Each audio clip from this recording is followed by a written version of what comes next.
5 মাস 10 দিন বন্ধ থাকার পর আজ থেকে খুলনা প্রকৌশল ও প্রযুক্তি বিশ্ববিদ্যালয় কুয়েটে ক্লাস সহ সকল পর্যায়ের একাডেমিক কার্যক্রম শুরু হচ্ছে।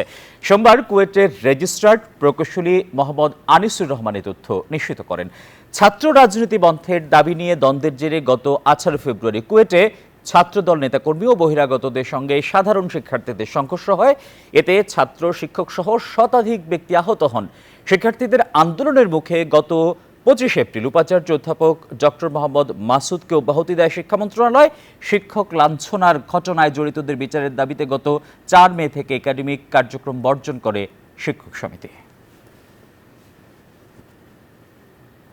জি ধন্যবাদ আসিফ টুকু। আমরা এই মুহূর্তে অবস্থান করছি খুলনা প্রকৌশল এবং প্রযুক্তি বিশ্ববিদ্যালয় ক্যাম্পাসে। আজকে কিন্তু খুলনা একটি বর্ষণ মুখর দিন, ভোগান্তি আছে, কিন্তু এই ভোগান্তি কিন্তু এখানে যেন আশীর্বাদ স্বস্তি হিসাবে ফিরেছে এই কুয়েট ক্যাম্পাসে।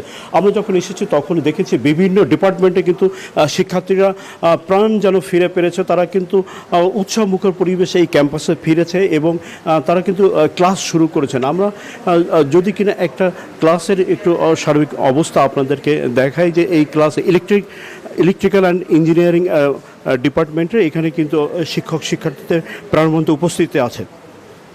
যে আপনি বলেছিলেন যে প্রায় 3-5 মাস ধরে কিন্তু এই ক্যাম্পাস বন্ধ ছিল।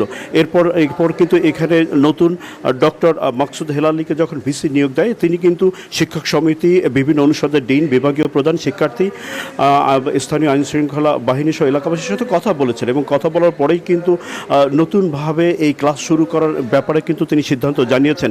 ক্লাস এবং তদন্ত কার্যক্রম একসাথে চলবে, এই ইসেই কিন্তু আসলে রাজি হয়েছেন শিক্ষক সমিতির সাথে আমরা কথা বলেছি। তারা বলেছেন, যেহেতু নতুন ভিসি আশ্বাস দিয়েছেন, শিক্ষক লাঞ্ছিতের ঘটনায় বিচারিক কার্যক্রম ক্লাস কার্যক্রমের পাশাপাশি চলবে। এই কারণে কিন্তু তারা আসলে এই শিক্ষা কার্যক্রমের সাথে অংশ নিতে শুরু করেছেন। আমরা দেখেছি যে আসলে প্রত্যেকটা কেন্দ্রে, প্রত্যেকটা ক্যাম্পাসের প্রত্যেকটা ডিপার্টমেন্টে কিন্তু শিক্ষকদের সরব উপস্থিত আছে। বৃষ্টি উপেক্ষা কিন্তু করেই তারা কিন্তু এই ক্লাসে ফিরেছেন।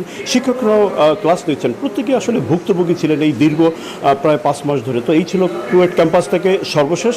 আমরা ফিরে যাচ্ছি স্টুডিওতে আসিফ টিপুর কাছে। বান্ডেল থাকলে প্রতি সেনমানিতে টাকা বাঁচবে। বিকাশ সেনমানি বান্ডেল কিনে জিতুন প্রতি লেনদেনে।